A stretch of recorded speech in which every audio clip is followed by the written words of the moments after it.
So I'm here with my 2019 Ford F-150 and in the garage here, backed in. Haven't really driven it in probably almost a week now because of this whole quarantine thing. I'm able to work from home, and really there just hasn't been a need for me to go out or go out with the truck. So I'm saving a lot of miles on it. I filled it up about a week ago before I parked it. Still got a full tank of gas. But one thing I did not get to do before I parked it was change the oil. I decided to go online and purchase some oil online from AutoZone Online. Got some Pennzoil Full Synthetic Platinum 5W20, and this oil right here I have never used before. This is actually the old oil that I have in the truck right now. There's oil in this from the previous change, but Mobil 1 Advanced Full Synthetic 5W20, and I've used Mobil for years on all of my vehicles. The Scion XB that we had, I religiously changed oil with Mobil oil on that car, and it ran fine. But I've just done some research, and if you guys want to comment below and tell me what oil you use for your truck, your car, your vehicle, go ahead and do that. I know it's not really a big change, probably not going to see any difference significantly, but the Pennzoil was a little bit more expensive, and I just figured I'd give it a go this time. So with that being said, got the oil out of the way now. So let's go ahead and pop the hood.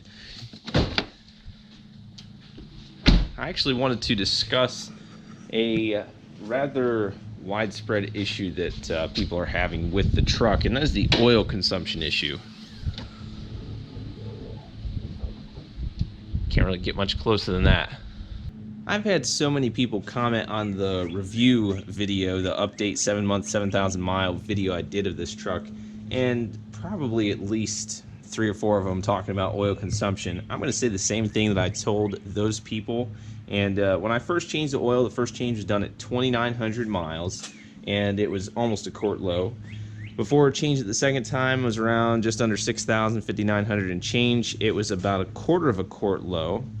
And just this last time before going to change it, now it's at like 8,700 miles, but I checked it at around 8,200 miles, and it was not quite a quarter of a quart low. It's just a little bit low below the dot on the dipstick. And I just checked it the other day with 8,700 miles, and it was right around a quarter of a quart low. So I'd rather it not be like that, but I'm not going to make a giant deal like some people are about it, because it really seems like it's gotten less and less with each change. So maybe just as the truck gets broken in, it'll calm down more, and hopefully by the next change it'll be right where it should be and I don't have to worry about it anymore. As far as changing the oil on this truck though, it's very simple.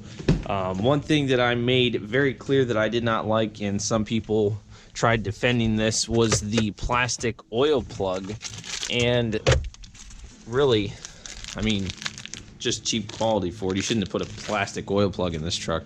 But this is the metal oil plug that I bought off of CJ Pony Parts, and I think that it was, I don't know, $40 to $50. It's been a while since I purchased this. So I'm gonna go ahead and throw this in the truck, and hopefully this right here will hold up a lot better than the plastic oil plug did. Got my trusty oil pan catcher, oil catcher from the last time. And that's another thing, the oil plug, this is not a big deal, but the oil plug is like, it's right behind this sway bar, I believe this is here. It's just a pain to get to, it really is, because you have to get your hand in there. If your hands aren't the size of a little girl's or a toddler's, then you have a difficult time getting it. There we go. And there you go. Got it undone now, and it's going to be coming out any second.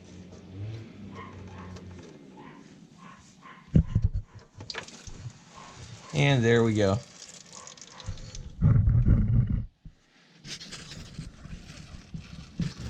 Here's the old plug that I've once again made very clear that I absolutely hate. I'm not going to throw it in with the oil. I'm going to just set it over to the side somewhere and keep it as a horrific memory. Alright, so let's go ahead and let that drain. And while that is draining, I will go ahead, get another smaller pan, and we'll undo the oil filter. Filter location of the truck, you're looking at the front of it, the driver's side, if you have these little tow hooks, right underneath, back in here, and up right there. If you can see it right there. And really easy to access. I've never had any issues taking it off. I've just used pretty much my bare hands, or maybe gotten a belt and just taking it off because I don't put it on too terribly tight. And it is coming loose. Like I said, I don't put it on so tight that you have to basically crumple the filter to get it off. That's just not a way to do it. And that's another reason, because this is high off the ground. I mean, I don't have really, I have some wheel ramps, but I don't have a lift to lift the car up off the ground. So with a smaller vehicle, like say the Impala over there, or the Scion XB, it's more of a pain in the butt to change the oil. This right here, it's just so simple because I don't have to jack anything up, and I can just get down underneath here, and just makes life so simple. This is a Motorcraft. The only filters I've ever used are Motorcraft 500, I believe it's LS, FL 500S or something like that. I'll go ahead and show it to you in just a minute.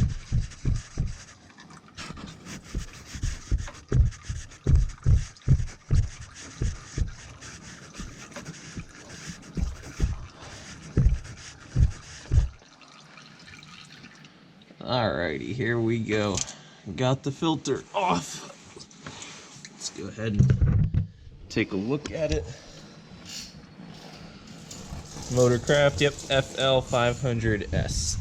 Now we will go ahead, take the oil cap off, 5W20. That's another thing. I just think that it's done for efficiency simply. And years ago, big V8s had 530, 1030.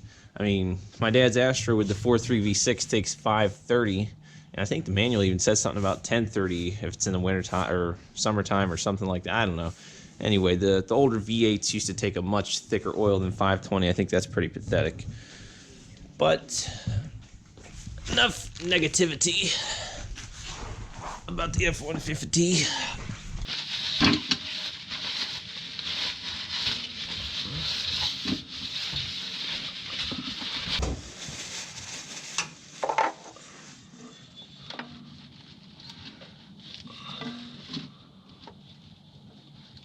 Yeah.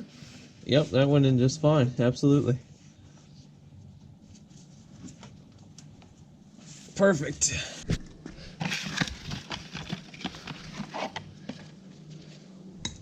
Put off some of that around the seal.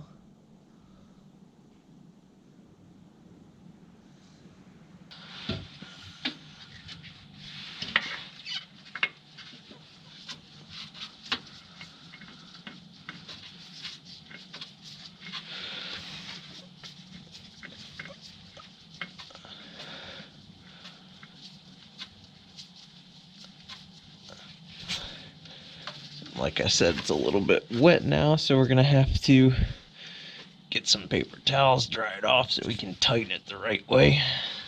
Better yet, just grab this ginormous automotive drying towel and just keep turning it with that. Perfect. Dry off all around it.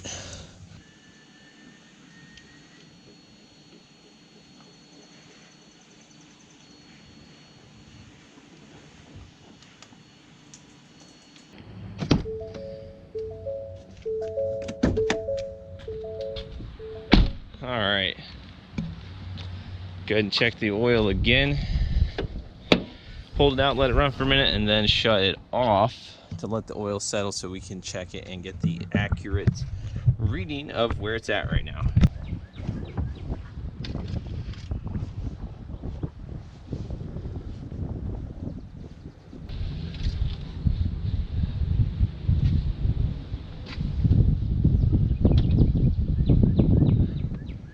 I don't know if you can see in the camera, but it's right about right there.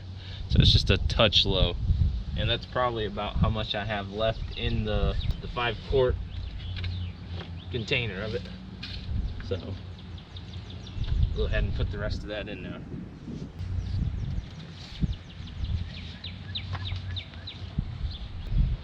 If you want to be in the video, all you have to do is say something. Don't be shy. All right. Would you like to say something? Don't get any oil on my garage floor. Did you get that new middle plug-in? I did.